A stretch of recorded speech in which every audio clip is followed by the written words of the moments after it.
Mu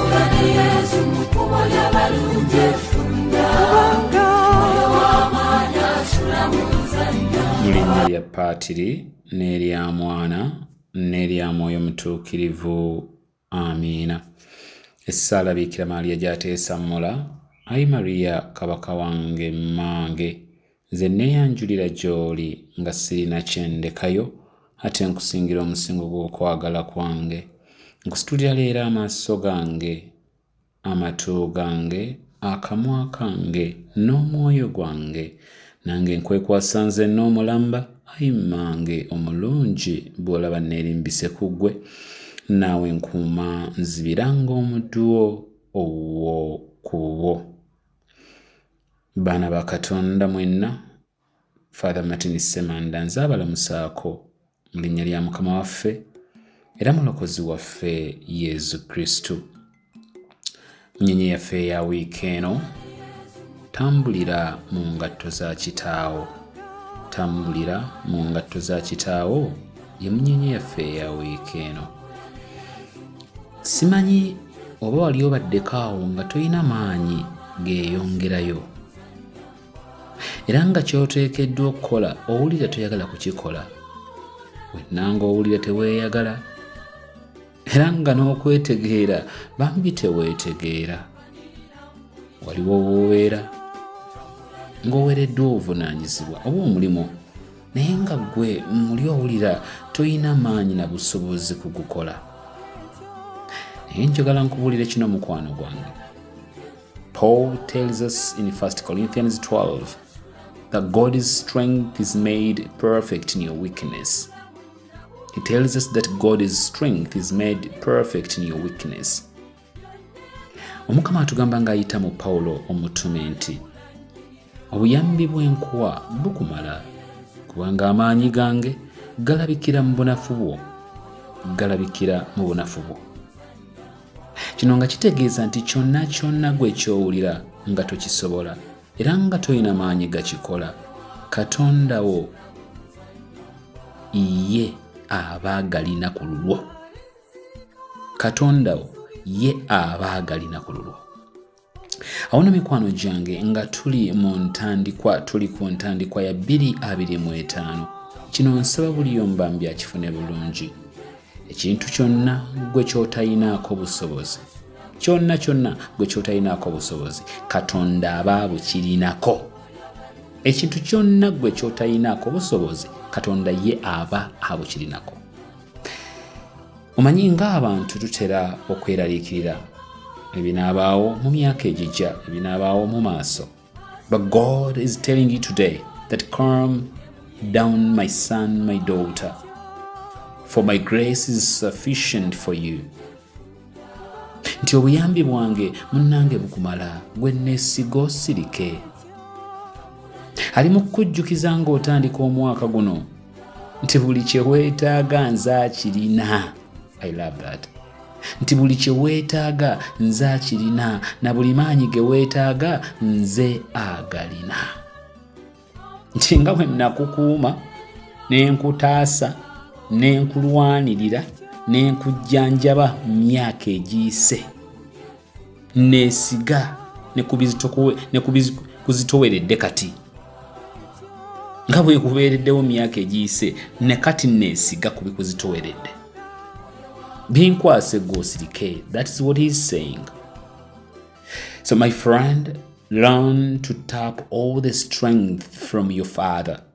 I mean Heavenly Father. Learn to tap all the strength that you need from your Heavenly Father.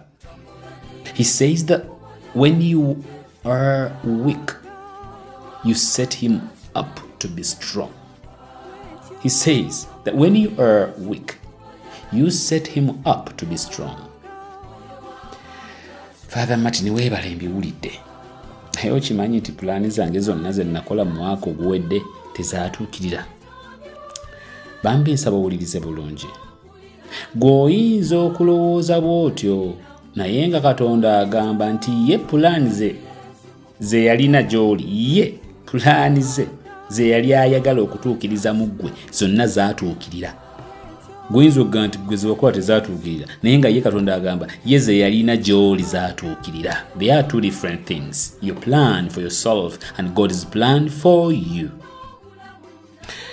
Ate na kano kiriza bambi nkayiseewo era nsaba ofuba okawulirize era okategeere bulungi nnyo.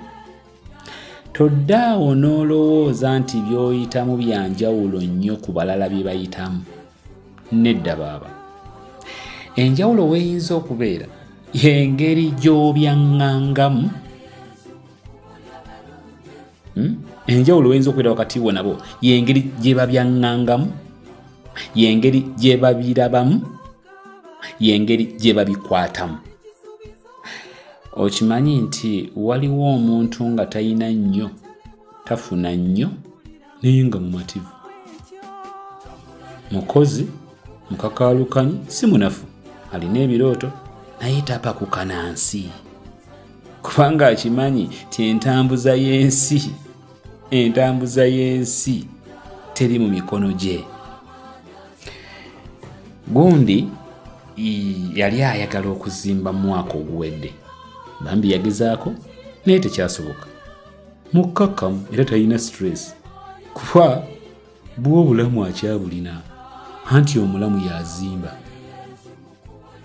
Gundi yayagala okukola embaga omwaka oguwedde. Waliwo ebyajja natasobola. Mukkakkamu kuba akyali mulamu anti omulamu yakola embaga. Gundi yayagala amaliriza emisomo gye omwaka oguwedde era n'alwana nnyo bambi kibe kityo. Naye munnange n'afuna retake. Kasita obulamu akyabulina anaamala omwaka guno anti omulamu yamala emisomo.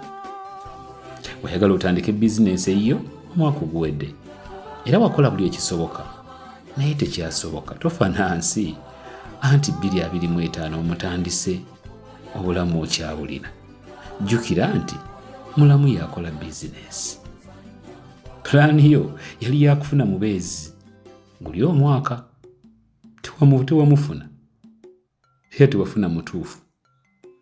Oyinza okuba nga wafuna nga tewafuna mutuufu. Ogoba ki anti okyali mulamu ate nga mulamu yafumbirwa, mulamu yawasa. Bwemba nga wenjogerera bino oli mulamu nga nze weetikkule stress ezo odde mu ddiiro lyo otyabula amazina ng'oyogererako na kino nti mutonzi waffe yasalawo. Va mu stress ezo. Singa Katonda waffe akumpeera endowooza eyo mwana wange Martin Semanda, ogenda kunyumirwa 2025 era ogenda gumalako nga toli bubeezi mu mativu wabula nga oli musiimu eri Katonda wo, no matter what. Omanyi lwaki nkugamba otambulire mu ngatto za kitaawo? Kubanga bw'otambulira mu z'abantu zaali kutega n'ogwa nga nnene nnyo, oba ziyinza okubeera entono ne zikunyiga. Omanyi amaaso oyinza okugassa ku bantu ne bakuwaana ng'okoze bulungi, ne bakuzzaamu amaanyi, ne bakutendereza olw'ebitone by'olina. Si kibi n'akamu era kirungi ddala.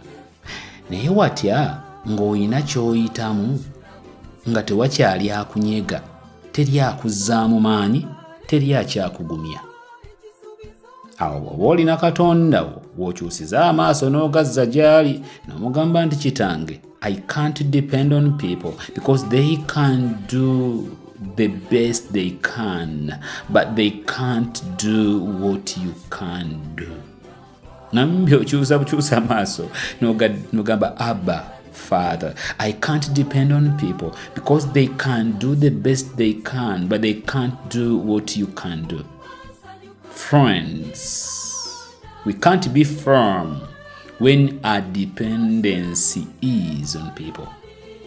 It must above all be you and your Heavenly Father. After all, you plus Him are the majority. I'm saying, we can't be firm when our dependency is on people. It must above all be you and your Heavenly Father. After all, you plus Him are the majority. Kiki entegeeza?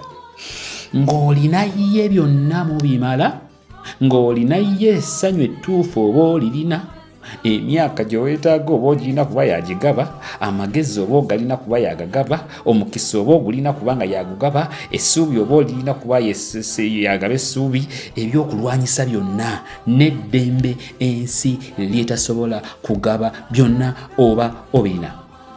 That's why I say that you plus him are the majority.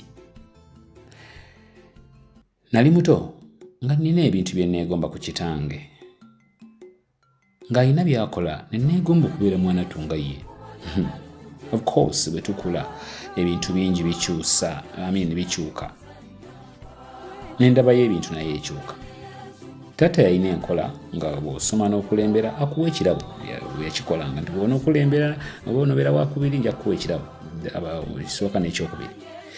Kati abo Mukama bw'annyamba ne ntandika okulembera mu class senior 1 second term ntandika okulembera. That was my beginning of becoming the first in class. Now taata bwe namusaba ekirabo kye yali asuubiza abanaakulembera, yali mu kisenge ng'atudde ku buliri bwe. Kye yakola yatunula ewali engatto ze n'abaako emu gye yeekaliriza, kwe kuŋŋamba nti Martin, eyo engatto tukutuuka? Mu butuufu yali tentuuka kubanga sayizi zaffe zaali za njawulo ddala, eyiye n'eyange. Naye nze namugamba nti taata ejja kuntuuka. Kye namuddamu nze kye nakola bwe nalinga njagala okujambala nga nsonsekayo agagoye anti olwetera entuuke. Olw'okuba nali nina bye mwegombako era bannanga obuto, bwe najambalanga nawuliranga obuvumu era natandika n'okuwulira nga bye nali mwegombako nja kubibeera era nja kubifuna. Imagine just by wearing the shoe, nze nga mpulira nja kubifuna era nja kusobola okubeera nga nga bwe nali mwegomba ne bye nali mwegombako. Mu kwambala engato ya kitange nali sisobola kufuuka nga ye, no. Naye ku myaka egyo nze nafunanga obuvumu okwekkiririzaamu n'okulowooleza ddala nti nsobola okufuuka ekyenjawulo era n'entuuka ne ku ebyo bye nali mwegombako olw'okwambala obwambaza engato ye. Olaba nayambala bwambaza engato ya kitange Charles Kaggwa Kakooza gye yamba, n'empulira bwe ntyo. Kuba akafaananyi ng'oli mu ngatto za kitaawo ali mu ggulu. Oh my! Kuba akafaananyi ng'oli mu ngatto ya kitaawo ali mu ggulu.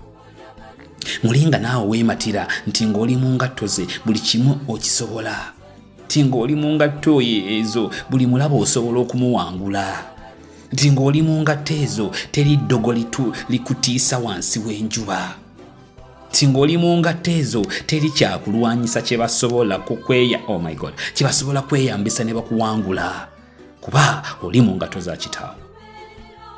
Formidable King of Glory.